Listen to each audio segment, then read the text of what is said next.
Bonjour à tous, bienvenue dans cette nouvelle vidéo d'analyse fondamentale. Alors cette semaine, comme d'habitude, je vais m'intéresser à un titre que j'ai en portefeuille, à savoir le titre Maison du Monde. Alors petit rappel comme d'habitude, les informations présentées dans cette vidéo ne constituent aucunement des conseils en investissement, celles-ci ont un but purement éducatif. Par ailleurs, les éléments mis en avant dans cette vidéo ne constituent ni un conseil d'achat ni un conseil de vente sur le titre présenté. L'investissement en bourse implique en effet des risques, comme le risque de perte totale du capital, et il est donc primordial que vous fassiez votre propre analyse. Alors dans cette vidéo, je vais utiliser les sites suivants: morningstar.fr, site sur lequel je récupère les états financiers des entreprises qui m'intéressent, maisondumonde.com, zonebourse.com et unclestock.com. Alors, comme d'habitude, on va commencer avec une présentation rapide de l'entreprise. Donc, Maison du Monde se focalise sur la création, la fabrication et la commercialisation de meubles, mais aussi d'articles de décoration. La PDG de l'entreprise est Julie Walbaum et les principaux concurrents de Maison du Monde sont Ikea, Alinea et Conforama. Alors, on a d'autres concurrents potentiels de plus petite taille, mais que je n'ai pas mentionné dans cette vidéo. Alors, j'ai récemment noté la montée au capital rapide d'un fonds d'investissement qui s'appelle Teleos Capital Partners LLC et qui détient désormais 20% du capital de Maison du Monde. Donc c'est un fonds qui achète régulièrement dans le marché et ça explique peut-être pourquoi l'action Maison du Monde est pas mal remontée depuis quelques mois. Alors, Teleos Capital Partners en fait est un actionnaire activiste spécialisé dans les mid-cap européennes. Alors c'est d'autant plus intéressant que Maison du Monde n'est pour le moment qu'une small cap avec une capitalisation boursière de 647 millions d'euros. Donc c'est toujours intéressant de voir un fonds spécialisé dans les mid-cap se concentrer sur une small cap qui deviendra, je l'espère en tout cas en tant qu'actionnaire, une mid-cap un jour. Alors l'entreprise compte environ 7600 employés, c'est un chiffre que j'ai trouvé sur le site de Maison du Monde et qui date de 2018. Et surtout, l'entreprise possède 348 magasins en Europe et 18 magasins aux États-Unis sous la marque Modani. Vous voyez ici, j'ai mis quelques images, quelques photos de la marque Modani, qui est une entreprise au départ américaine qui a été rachetée par Maison du Monde pour pouvoir éventuellement développer la marque aux États-Unis. Donc développer la marque Modani, mais aussi éventuellement la marque Maison du Monde.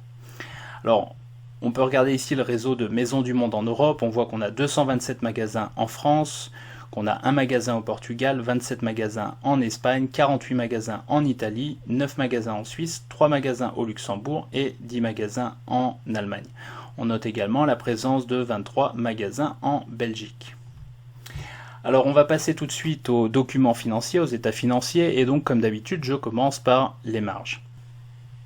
Alors comme d'habitude, j'aime bien commencer par la marge brute, pour voir si l'entreprise possède un avantage compétitif durable, ce qui est le cas généralement si l'entreprise a une marge brute qui représente plus de 40% de son chiffre d'affaires. Donc ce qu'on voit, c'est que la marge brute de Maison du Monde est d'environ 66-67% en moyenne, ce qui est très bien, et ce qui veut dire qu'a priori Maison du Monde possède un avantage compétitif durable. En tout cas, au niveau de la marge brute. Alors au niveau des frais généraux, donc SG&A, on voit que ceci représente environ entre 16 et 17% des ventes, ce qui est tout à fait correct. Alors Morningstar ne nous donne pas de détails sur les chiffres de R&D, mais je ne pense pas que la R&D représente une part importante des coûts de Maison du Monde. On descend ici dans le compte de résultat et on voit que la marge nette est en moyenne ces dernières années de 4, 5, 6%.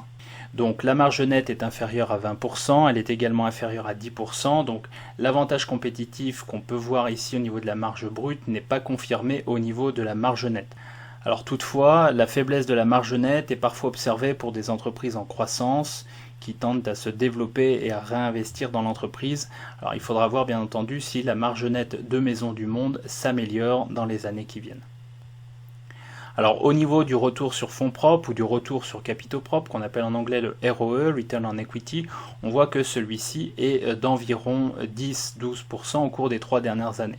Alors comme on peut le voir, on voit que le ROE était très négatif en 2015, puis légèrement négatif en 2016, puis positif en 2017, 2018 et 2019. Ça c'est généralement ce qu'on observe sur des entreprises en croissance qui commencent à faire du profit. Alors, on va continuer ici avec la croissance de l'entreprise, justement. On voit que la croissance sur 3 ans est d'environ 11%, donc croissance des recettes sur 3 ans 11%, donc c'est tout à fait correct, et la croissance des recettes sur 5 ans est de 15%. Alors bien entendu, la croissance de Maisons du Monde est en train de décélérer, ce qui est tout à fait normal, hein. Les premières années sont les années avec la plus forte croissance, et puis la croissance ralentit au fur et à mesure que l'entreprise se développe.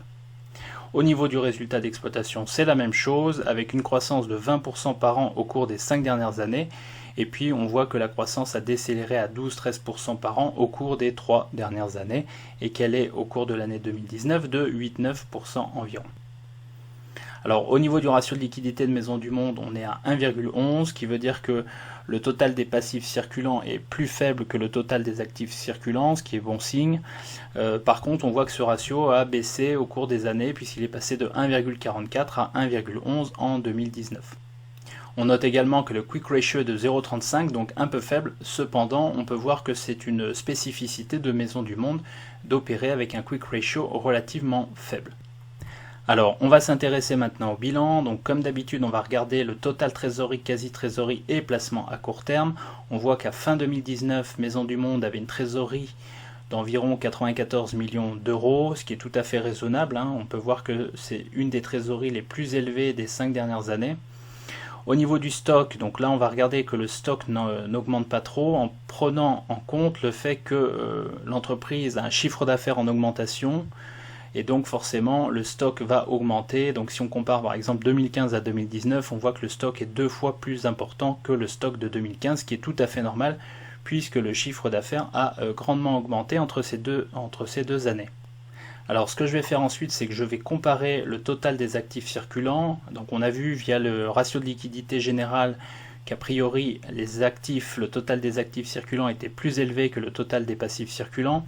Donc au niveau du total des actifs circulants, on est à 390 millions d'euros, et au niveau des passifs circulants, on est à 350 millions d'euros. Donc on a bien des actifs circulants qui sont plus élevés, plus importants que les passifs circulants. Alors on descend dans le bilan et puis on va regarder directement les passifs et on va s'intéresser notamment à la dette long terme de l'entreprise. Donc on voit qu'en 2015, la dette long terme de l'entreprise était de 310 millions d'euros, que celle-ci a diminué en fait d'année en année, puisqu'on est passé de 310 millions d'euros à 247 millions, puis 222, puis 227, puis 232. Ce qui veut dire que l'entreprise Maisons du Monde a tendance à rembourser sa dette. L'entreprise génère un flux de trésorerie disponible positif, elle fait des bénéfices et donc elle est en mesure de rembourser sa dette long terme. Alors on note toutefois un chiffre élevé ici pour 2019 au niveau des autres passifs à long terme, puisqu'on voit qu'en fait en 2018 on était à 61 millions d'euros et qu'en 2019 on est à 602 millions d'euros. Donc il faudra un petit peu creuser pour trouver un peu l'explication de cette hausse de ce chiffre. Ce qu'on voit, c'est que par le passé en fait l'entreprise avait également des autres passifs à long terme élevés, donc en 2015, et que ceux-ci ont ensuite disparu. Donc il faudrait creuser pour savoir à quoi ce chiffre correspond. Alors de mon côté, j'ai quand même regardé la dette nette sur EBITDA, il n'y a rien d'alarmant, donc a priori ça ne posera pas problème. Alors on continue à descendre dans le bilan, on regarde les bénéfices non répartis et on regarde si ceux-ci sont positifs. Alors on voit qu'ils étaient négatifs en 2015, pourquoi? Parce que l'entreprise était en développement, en croissance, forte croissance, et donc les bénéfices non répartis étaient négatifs. On voit que depuis l'entreprise est rentable et donc on voit que les bénéfices non répartis sont en forte augmentation puisqu'on est passé de 215 millions d'euros en 2016 à 352 millions d'euros en 2019. D'accord, donc on a une augmentation assez régulière des bénéfices non répartis, ce qui est a priori une très bonne chose pour l'entreprise Maisons du Monde. Alors, on s'intéresse ensuite au total des capitaux propres, et là ce qu'on voit c'est la même chose, c'est que les capitaux propres de Maisons du Monde augmentent de manière régulière au cours du temps, puisqu'on est passé de 17 millions d'euros en 2015 à 496 millions en 2016, puis 532 millions, 589 millions et 633 millions d'euros en 2019.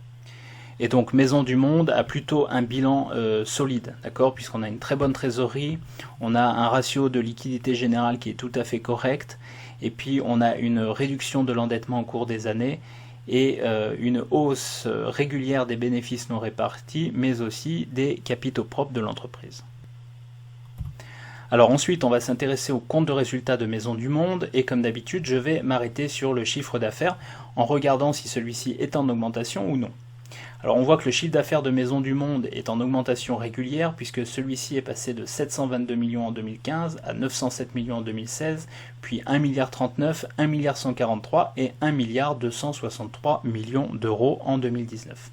D'accord? Donc on a une très très belle évolution du chiffre d'affaires de Maisons du Monde.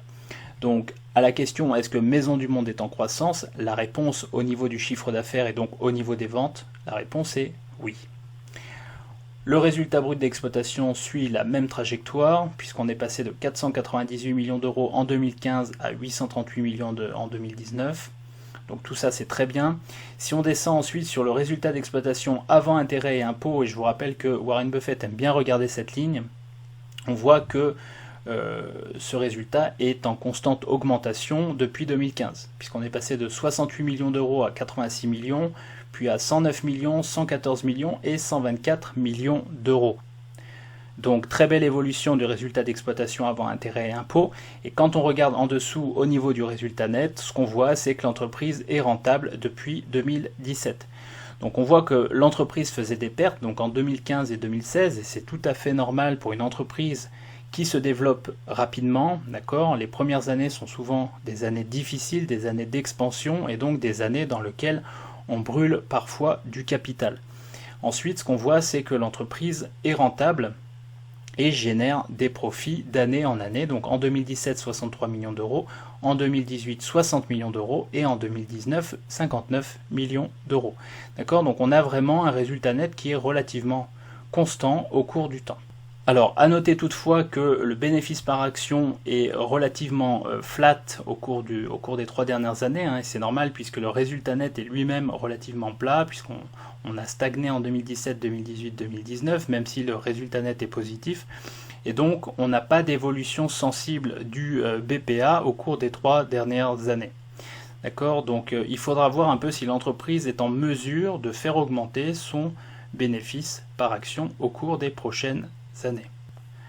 Alors bien entendu, c'est l'une des raisons qui explique pourquoi Maisons du Monde a été sanctionnée en bourse, c'est-à-dire que Maisons du Monde est une entreprise au départ tournée vers la croissance, et donc les investisseurs se sont potentiellement interrogés sur la capacité de l'entreprise à maintenir sa croissance au cours du temps.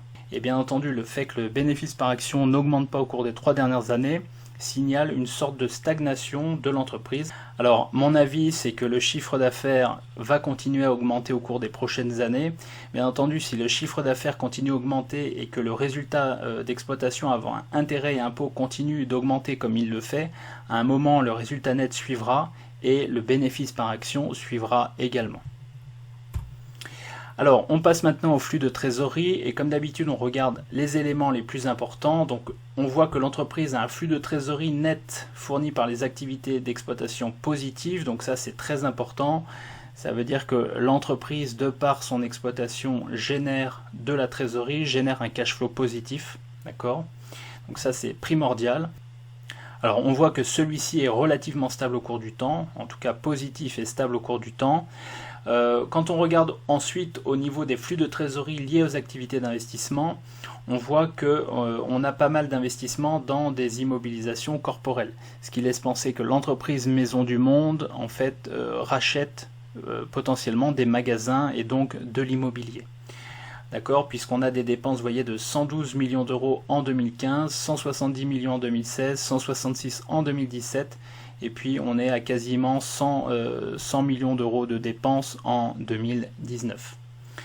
Alors, quand on regarde le flux net de trésorerie utilisé pour les activités d'investissement, on voit, c'est la même chose, on voit que Maisons du Monde en fait investit de manière assez régulière au cours du temps, et en fait on voit que le flux de trésorerie fourni par les activités d'exploitation est en ligne constant avec les activités, en tout cas avec les flux de trésorerie liés aux activités d'investissement. Puisqu'on voit que quand l'entreprise génère un cash flow d'exploitation de 367 millions d'euros, comme en 2015, elle va dépenser environ 113 millions d'euros dans ses investissements. On est ici à 300 millions en 2016 et elle va dépenser 132 millions. Puis on est à 380 millions en 2017, elle va dépenser toujours 111 millions. Donc on est à peu près dans les mêmes dépenses, c'est-à-dire que les flux de trésorerie générés par l'activité d'exploitation sont constants au cours du temps, et les dépenses d'investissement sont également constantes au cours du temps. Ce qui est plutôt une bonne chose. Alors, si on descend dans le tableau des flux de trésorerie, ce qui nous intéresse tout particulièrement, c'est le flux de trésorerie disponible. Pourquoi? Parce que les flux de trésorerie disponibles sont ce qui nous intéresse en tant qu'investisseur pour valoriser l'entreprise. Alors, on continue de descendre dans le tableau de flux de trésorerie de Maisons du Monde, et ce qu'on voit, c'est que le flux de trésorerie disponible, donc c'est-à-dire en anglais le free cash flow, en français ou en franglais le cash flow libre, ou le flux de trésorerie libre, ça dépend le nom qu'on utilise, est positif. Et donc ce chiffre est positif d'année en année, ce qui est une très bonne chose. Alors par contre, on note toutefois que le chiffre est relativement volatile, puisqu'il est parfois extrêmement positif, comme en 2015, 2017 et 2019, et il est parfois très proche de zéro, comme en 2016 et 2018. Ce qu'on retiendra ici, c'est que l'entreprise génère un cash flow positif d'année en année. D'accord? Ce qui est plutôt une très bonne chose. Alors au niveau des dividendes, on voit que Maisons du Monde a versé un dividende en 2017, donc 31 centimes d'euros, en 2018 44 centimes d'euros et en 2019 47 centimes d'euros. Alors on sait que le dividende de Maisons du Monde a été coupé pour 2019. Il est probable, en tout cas le consensus attend un dividende d'environ 11 centimes d'euros en 2020, donc dividende 2020 versé en 2021. On verra bien entendu ce qu'il en est. De mon côté, je pars du principe que l'entreprise ne versera aucun dividende. Pourquoi? Parce que l'idée, c'est toujours d'avoir une approche conservatrice. Alors, je vais terminer cette vidéo avec quelques chiffres. Donc, on voit que le cours de Maisons du Monde est de 14,30 € à l'heure où je tourne cette vidéo. Donc, on avait un cours de Maisons du Monde qui était aux alentours de 5,35 € si ma mémoire est bonne, donc au mois de mars 2020, donc au cœur de la crise sanitaire. On voit que le cours de Maisons du Monde a fortement rebondi puisqu'il est quasiment en hausse de 200%. On voit que le dividende est de 0 €, je viens d'en parler, et donc ce qui nous donne un rendement bien entendu de 0%. Alors comme vous le voyez ici, j'ai remplacé le Return on Capital Employed que j'utilisais d'habitude par le Return on Invested Capital, donc le ROIC, qui est une mesure utilisée notamment par les investisseurs qui investissent dans des entreprises à forte croissance. Et donc c'est peut-être potentiellement l'indicateur que j'utiliserai désormais à côté du Return on Equity. Alors l'avantage du ROIC par rapport au ROE, c'est que le ROIC va prendre en compte à la fois les capitaux propres mais aussi l'endettement de l'entreprise, donc la dette totale de l'entreprise. Et donc on va trouver au dénominateur capitaux propres plus dette totale. D'accord? Alors que le ROE au dénominateur va prendre en compte uniquement les capitaux propres de l'entreprise. Ce qui veut dire qu'une entreprise peut avoir un ROE élevé avec un très fort endettement. Le ROIC, lui, va nous donner un aperçu beaucoup plus large en prenant en compte l'endettement de l'entreprise. Ce qui veut dire que parfois on va trouver des entreprises avec un ROE de 20% et un ROIC de 5-6%, ce qui veut dire que l'entreprise est potentiellement très endettée. Alors dans le cas de Maisons du Monde, on voit que le ROE et le ROIC sont relativement proches, puisqu'on a un ROE sur les 5 dernières années de 6,86% et un ROIC au cours des 5 dernières années de 5,86%. Alors ce n'est pas un rendement extraordinaire, ce n'est pas un rendement faramineux, mais on peut penser que une fois que Maisons du Monde aura réussi à avancer dans sa croissance et dans son développement, on peut imaginer que ce rendement va augmenter avec les années. On voit que le PER est de 20, donc c'est un PER relativement élevé, à comparer à un PER des 5 dernières années de 9,68. Donc on a un PER qui est 2 fois le PER historique. Alors bien entendu, le fait que le PER de Maisons du Monde soit élevé va aussi de pair avec le fait que la croissance de l'entreprise est relativement importante. Puisqu'on voit que la croissance annuelle du BPA, donc du bénéfice par action au cours des 5 dernières années, est de 36,69%. D'accord? Alors bien entendu, l'entreprise avait un BPA négatif il y a 5 ans et elle a désormais un BPA positif. Ça explique ce chiffre relativement important. Alors on voit que le PEG, donc le PEG ratio, le PE ratio ou PER rapporté à la croissance future de l'entreprise est de 1,58. Alors c'est pareil, hein, c'est comme le PER, c'est plutôt un PEG ratio relativement élevé qui va de pair avec une croissance future potentiellement importante. Alors pour remettre ces chiffres en perspective, on voit que le price to sales, donc c'est-à-dire le cours de l'action rapporté au chiffre d'affaires, est relativement faible puisqu'on est à 0,60. Le price to book est de 1,18, donc là c'est un peu pareil, ça veut dire que la capitalisation boursière de l'entreprise Maisons du Monde est en ligne avec la valorisation des capitaux propres d'un point de vue comptable. Alors on voit également que le price to book sur 5 ans est de 1,69, c'est-à-dire que celui-ci a pas mal baissé par rapport à son price to book historique. Donc autant on a un PER et un PEG relativement élevés, autant on a un price to sales et un price to book relativement faible par rapport à l'historique de l'entreprise. Et par rapport également au marché. On voit que la dette nette sur EBITDA est de 1,25, ce qui est tout à fait raisonnable, donc endettement relativement raisonnable pour Maisons du Monde. Et on voit également que la dette nette sur equity, donc la dette nette sur capitaux propres, est de 58%, ce qui est un peu élevé, mais logique au vu du fait que l'entreprise cherche à croître et à conquérir de nouveaux marchés, dont les États-Unis avec la marque Modani. Alors un dernier point au niveau du dividende, le dividende attendu en 2020 par le consensus d'après Zone Bourse est de 11 centimes d'euros. Et si je compare ce dividende attendu donc en 2020 payé ou payable en 2021, que je le compare au bénéfice par action attendu de 0,66 euros, toujours d'après Zone Bourse, ça nous donne un payout ratio de 17%, ce qui est relativement faible.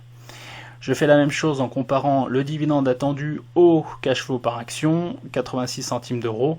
Là aussi, on a un cash dividend payout ratio de 13%, ce qui est relativement faible, et ce qui veut dire que si jamais Maisons du Monde devait payer ou souhaitait payer un dividende de 11 centimes d'euros, l'entreprise aurait a priori les moyens de le faire l'an prochain.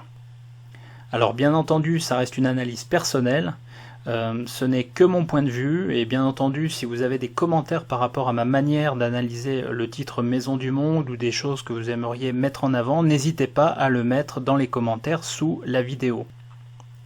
Voilà, c'est tout pour cette vidéo. Si celle-ci vous a plu, n'hésitez pas à mettre un pouce bleu, et bien entendu, si vous ne l'avez pas encore fait, je vous invite à vous abonner à la chaîne. En attendant, je vous dis à très bientôt pour de nouvelles vidéos. Allez, merci.